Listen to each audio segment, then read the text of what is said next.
Despite suspicions that the land under the house they were building was used for burials, Karen's family continued with the project.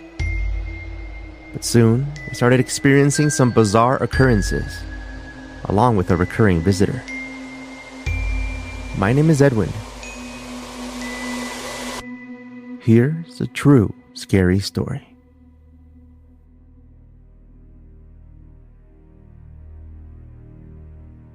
So my grandparents live in Tijuana. Well, they lived because they both passed.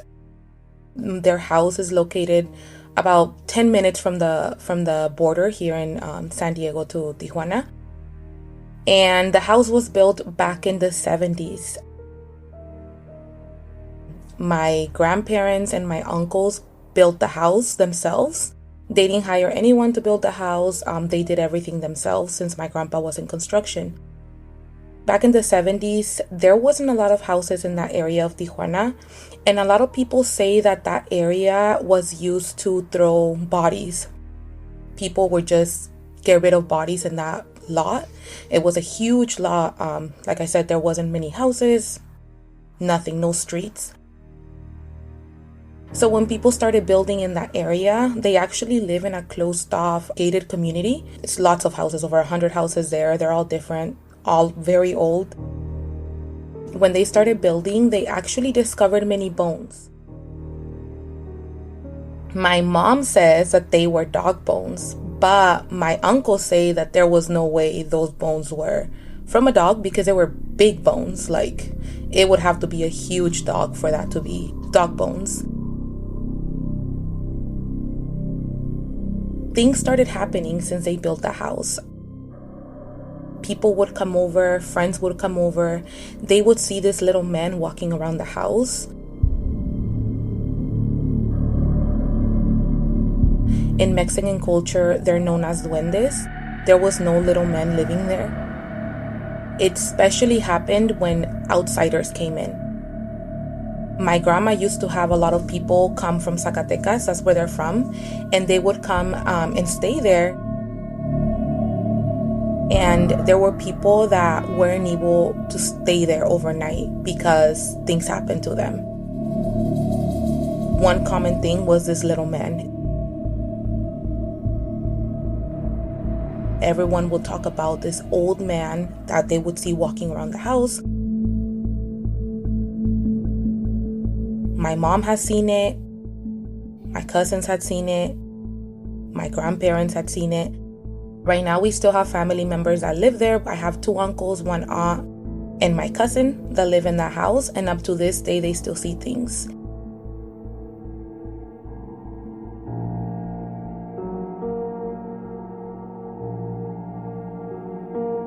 Back in 2007, my grandma died. After she passed, they had a mass for her, and they called a thing called, I'm not sure the word in English, but in Spanish it's called a Novenario, where the priest would come out to the house and do 9 days of praying to help the soul get to heaven. And during those 9 days, while he was praying inside the house, lots of weird things happened. We would hear doors shutting, closing and opening upstairs, furniture being dragged. Literally everyone was downstairs and everything was happening upstairs. My mom is one of 8, so there's a total of 8 siblings, and my mom is the oldest. Priest, one of the days after, approached my mom and was like, has anything happened here? I feel some type of energy. And my mom was like, yeah, we've been experiencing things since we were really young, since we built the house. And people, when outsiders or strangers or new people come to the house, they always experience something paranormal. The priest asked, has the house been blessed before? And mom was like, it's been blessed multiple times. It's been multiple times that we've done it. Things just continue happening.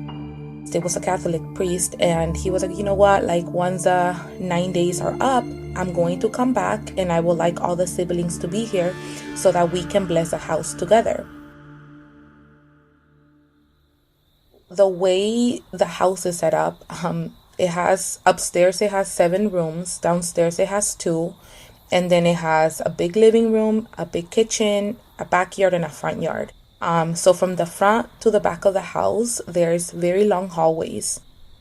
Once you enter the house, you go through the living room, and then you go through a long hallway. Then you see the bottom of the stairs, and then you go up the stairs, and then upstairs is another long hallway with a bunch of rooms. The priest said, okay, all the siblings get in a line, and we're going to start walking, and I'm going to walk behind you with the holy water, praying and blessing the house. It's 8 of them and the priest in the back.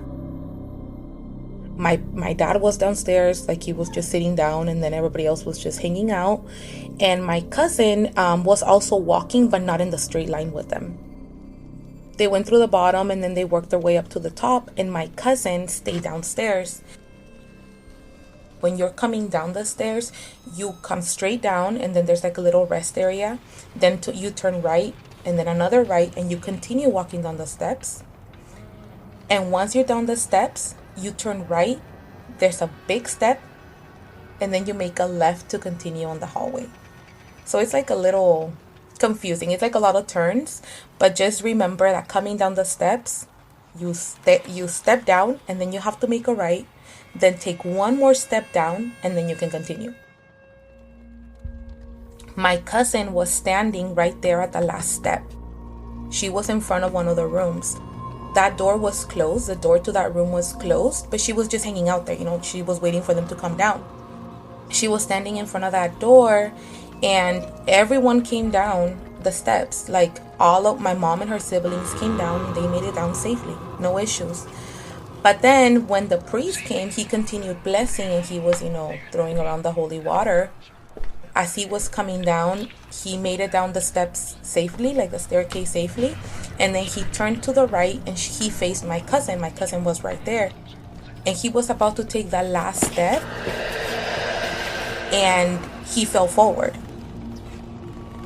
So my cousin thought, he just fell. But the priest got up and was like, they pushed me. Somebody pushed me. Like, I didn't trip. Somebody pushed me.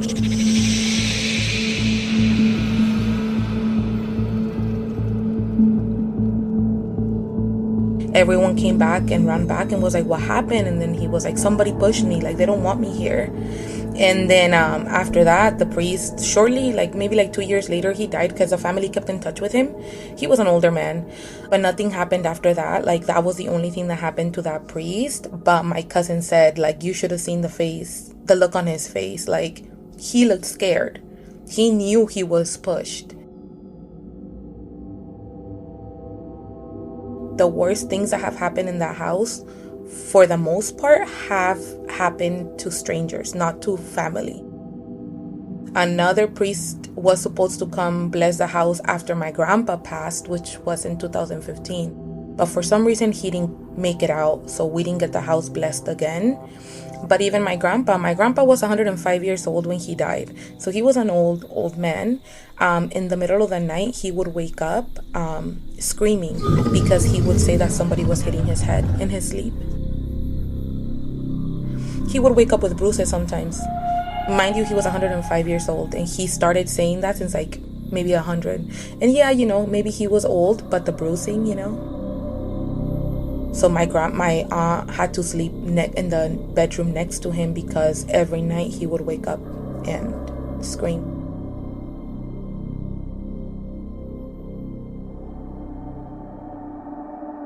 I'm speaking from my Catholic background. In the Catholic church, people believe that when you move into a new place or when you have a new house, it's always important to get it blessed by a priest, just to cleanse the house, just to make sure that any bad energies or bad spirits kind of leave, which is why they had the priest come, because many things have been happening.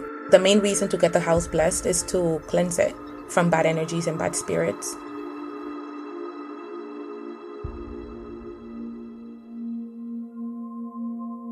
My cousins and I constantly talk about this. When we would stay the night there with my grandma, rest in peace. When we were little, I remember we were scared to stay there with her because of the way she prayed. She prayed very differently. she would bless all the corners of the house, like around her in a way. And she would murmur for a long time. And I remember my cousin and I, the one that I'm telling you about that still lives there, we would cover our ears when she started praying because we were so scared of it. I've never seen anybody pray like that. You know, she did the normal rosary and stuff, but she would bless every single side of her. She would bless the ceiling. She would bless the floors, the windows. She would do the cross motion with her hand and bless it. Well, I'm thinking she was blessing it because she was praying, but her praying lasted maybe an hour. And it was, she blessed them. She prayed over the bed. She prayed over every single corner of her room. So my cousins and I and my sister, we didn't like it. So we would either try to go to sleep before she started praying, or we would just cover our ears because it was really scary. She wasn't too social. She didn't really like making new friends. But she was very loving to us and played with us. And, you know, just your typical grandma. It's really strange because they've done some changes to the house. So now there's 2 rooms in the bottom. But back then when I was little, it used to be a huge living room. Now they made half of that living room into a room. But before, it used to be just one huge rectangular living room.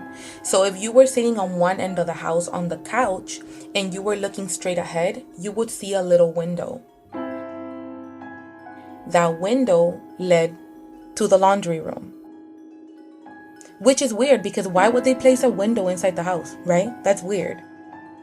So my grandma says that because my grandma told us this when we were younger, she would look up and she would see somebody walking through that window.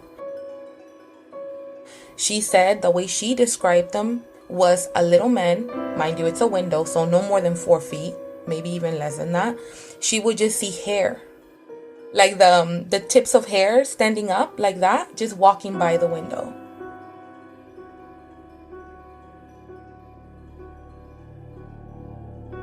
This one time there was this other man that came from their hometown in Zacatecas, and he came and he was supposed to stay there for a whole week before finding his new place to live. A lot of people came over here because they were looking for work in Tijuana. He was upstairs and he stayed in one of the other rooms. Like I said, there's 7 rooms upstairs. So he was laying there. This is what he says. In the morning when my grandma woke up, she found him laying outside of the house. So my grandma was like, what are you doing out here? Like, why are you out here? You know, you have a room upstairs. We have a bunch of rooms. He's like, yeah, I cannot sleep here anymore. And that guy left and he never came back to the house. At night, he was laying in bed and he said he kept feeling like they were pulling his blanket down little by little. And he was sleeping in a queen size bed, or full size queen size. And he says that he could feel, like literally feel somebody sitting. You know how you can feel when somebody sits next to you on the bed? It kind of goes down a little bit. He could feel that. So he would stand up and like look around and there was nothing. He would go back to sleep, and he said that slowly they would pull the blankets down. He would get up and look around and nothing, go back down, cover himself again, started falling asleep, and slowly the blanket started coming off again. Finally, like it was like 2 or 3 in the morning, he wakes up and he sees a little man standing in front of him. The way he described it is similar to the way my grandma described him. A really short man, older face, but he says that his hair was very spiky, like spiked up hair, like that. And then he says that he was really short and he was wearing like a coat and like light pants, almost like khaki pants. And he ran out of the room and he never looked back. And he didn't go back to sleep at the house. He rented a hotel and went to go stay at the hotel. Instead of saving money, he decided to go stay at a hotel because of his experiences there.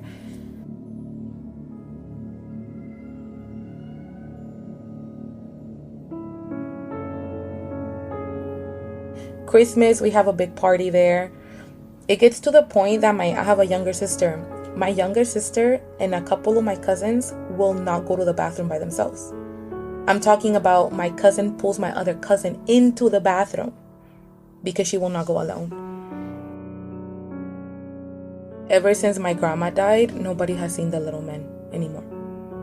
So when my grandma died, that was the last time that they saw the little men around the house. My cousin says that she thinks it has to do with the family because it expands to other houses outside of that house, but within the family. Which has made us wonder, like maybe something did happen that we don't know about with my grandma or my grandpa, or because a lot of my cousins see things, hear things, even here in the US. So it extends, it crosses borders. I don't know if it goes with people. I don't know what it does. Thankfully, here at my house, nothing has happened to me, and I hope nothing happens to me. But a lot of my family, they experience things like they've grown so used to it.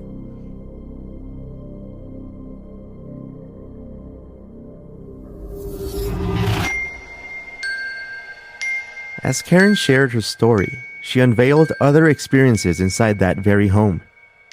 Entities with sinister intentions, as well as a potential double walker.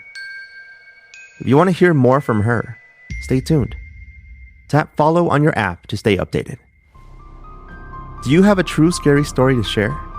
Let me know over on truescarystory.com. Until next time, thank you very much for listening.